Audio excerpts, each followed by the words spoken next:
Welcome to This Explainer. Okay, so today we're diving into what I think is one of the most existentially terrifying, yet somehow ultimately reassuring questions about our place in the universe. Have you ever just looked up at a full moon and seen all those impact craters dotting the surface and kind of wondered, why does our planet look so pristine? Like, how are we actually still here? Why haven't we gone the way of the dinosaurs?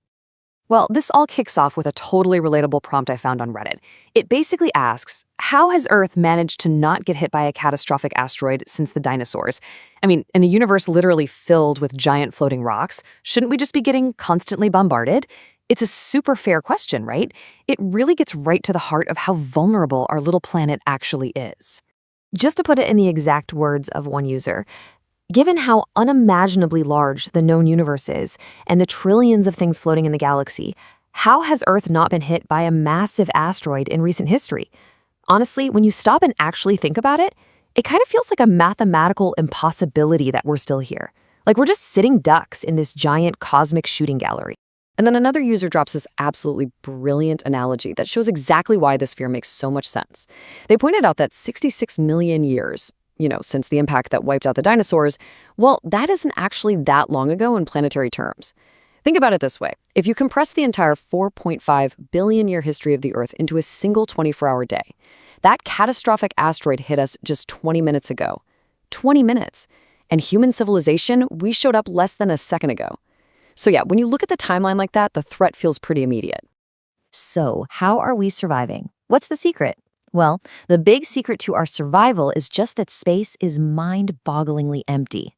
Now, yes, sure, there are tons of asteroids out there, but space is mostly just a whole lot of absolutely nothing.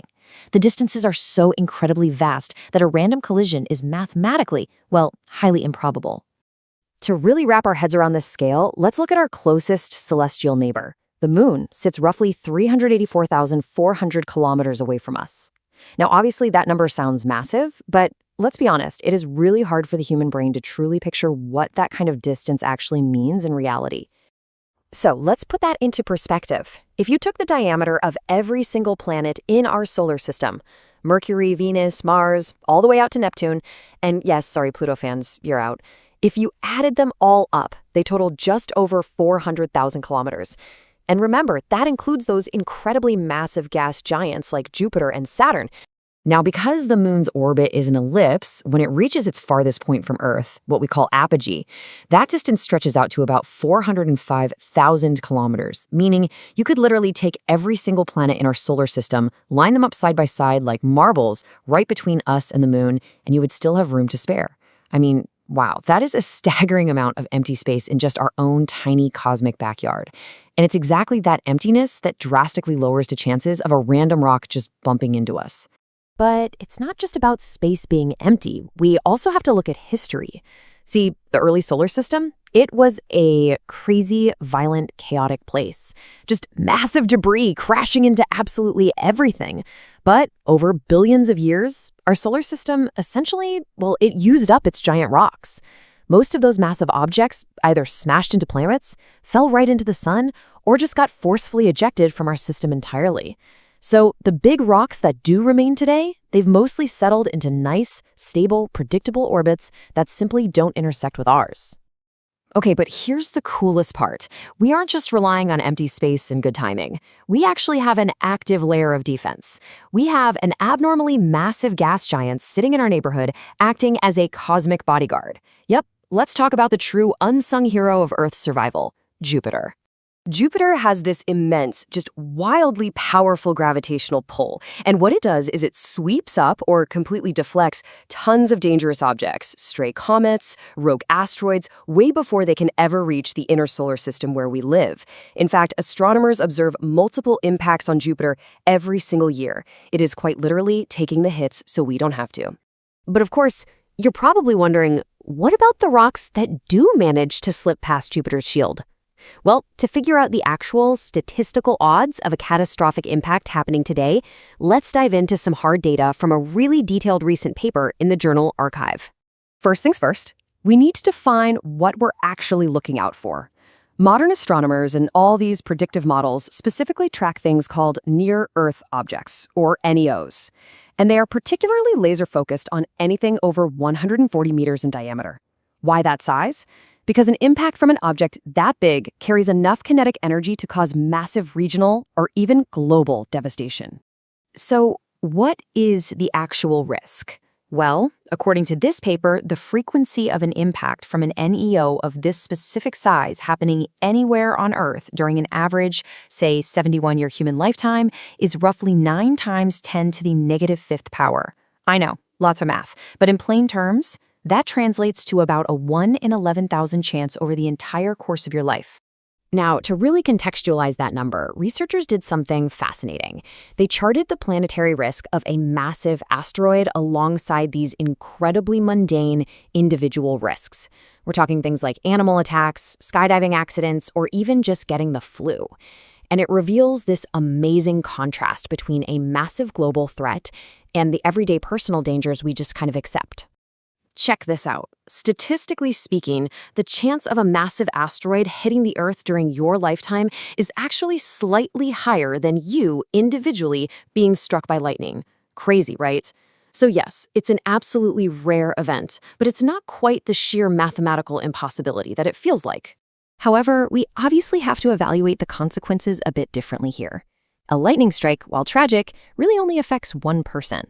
But a large asteroid? That is completely unique because it carries the very terrifying, albeit rare, potential to alter the entire climate and threaten all life on Earth. Now sure, a smaller impact right in the middle of the ocean might cause absolutely zero fatalities, but a large impact on land, that could trigger multi-continental fires, severe global cooling, and worst case scenario, it could even block out the sun entirely, which would stop photosynthesis and cause a literal mass extinction. But guys, here is the ultimate plot twist, and honestly, this is my absolute favorite part of this whole explainer. An asteroid impact is the only natural disaster that is theoretically and technologically preventable. Seriously, just let that sink in for a second. We cannot stop a hurricane. We absolutely cannot prevent an earthquake, but we actually have the technology to stop a giant rock in space from hitting our planet.